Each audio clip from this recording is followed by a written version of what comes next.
ಮುಂದಿನ ದಿನಗಳಲ್ಲಿ ಸೊ ಯಾವ ಸ್ಟಾರ್ ನಟರ ಜೊತೆ ಆಕ್ಟ್ ಮಾಡುವಂತ ಚಾನ್ಸಸ್ ಇದೆ ಅಂತ ಆಸೆ ಇದೆ ಅಂತ? ಆಸೆ ಇದ್ದೇ ಇರತ್ತೆ. ಬಟ್ ನನಗೆ ಸುದೀಪ್ ಸರ್ ಜೊತೆ ಆಕ್ಟ್ ಮಾಡೋಕಿಷ್ಟ. ದರ್ಶನ್ ಸರ್ ಜೊತೆ ಆಕ್ಟ್ ಮಾಡೋಕಿಷ್ಟ. ನೀವು ಆ ಥರ ಲಿಸ್ಟ್ ಕೇಳಿದ್ರೆ ಒಂದಷ್ಟು ಲಿಸ್ಟ್‌ಗಳಿದೆ. ಸೊ ಎಲ್ಲ ಸ್ಟಾರ್ಸ್ ಜೊತೆನೂ ಆಕ್ಟ್ ಮಾಡಕ್ಕಂತೂ ತುಂಬಾ ಇಷ್ಟ. ನಿಮ್ಮ ತಂದೆಯವರು ಸೀನಿಯರ್ ಡೈರೆಕ್ಟರ್ ಆಗಿರೋದ್ರಿಂದ ಸೊ ಹಲವಾರು ಕಲಾವಿದರ ಬಗ್ಗೆ ಆಗಿರ್ಬೋದು, ವಿಷ್ಣು ಅವ್ರ ಆಗಿರ್ಬೋದು, ಹಲವಾರು ಸ್ಟಾರ್ ನಟರ ಜೊತೆ ಏನಾದರೂ ಶೇರ್ ಮಾಡ್ತೀರಾ? ನಿಮಗೆ ಗೊತ್ತಿರೋ ನಿಮ್ಮ ಹತ್ರ ಯಾಕಂತಂದ್ರೆ ಒಬ್ಬ ನಿರ್ದೇಶಕ ಅಂತಂದ ತಕ್ಷಣ ಮನೆಗೆಲ್ಲರೂ ಬರ್ತಾರೆ ನಟರೆಲ್ಲನೂ ಕತೆ ಕೇಳೋದಕ್ಕಾಗಿರ್ಬೋದು ಅಥವಾ ಗೆಟ್ ಟುಗೆದರ್ ಇರ್ತೈತೆ. ಸೊ ಆ ಥರ ಯಾವುದಾದ್ರೂ ಇದುವರೆಗೂ ಕನ್ನಡ ಜನತೆಗಾಗಿರ್ಬೋದು, ಸಿನಿ ಪ್ರೇಕ್ಷಕರಿಗೆ ಗೊತ್ತಿಲ್ಲದಿರುವಂಥ ವಿಚಾರ ಏನಾದರೂ ರಿವೀಲ್ ಮಾಡೋದಾದ್ರೆ?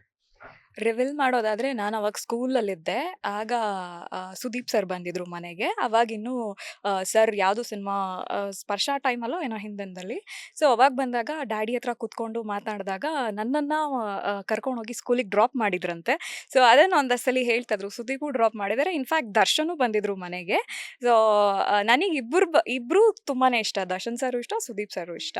ಸೊ ನಾನು ಯಾವಾಗ್ಲೂ ಮಾತಾಡ್ತಿದ್ದಾಗ ನನ್ನ ತಂದೆ ಹೇಳೋರು, "ಇಲ್ಲ ನಿನ್ನನ್ನ ಸ್ಕೂಲ್‌ಗೆ ಡ್ರಾಪ್ ಮಾಡಿದಾರೆ ಅವರೆಲ್ಲ" ಅಂತ. ಆಕ್ಚುಲಿ ಡ್ಯಾಡಿ ದರ್ಶನ್ ಸರ್ ಜೊತೆ ಒಂದು ಡೈರೆಕ್ಷನ್ ಮಾಡ್ಬೇಕಾಗಿತ್ತು. ನೀಲ ಮೇಘಶ್ಯಾಮ ಅಂತ.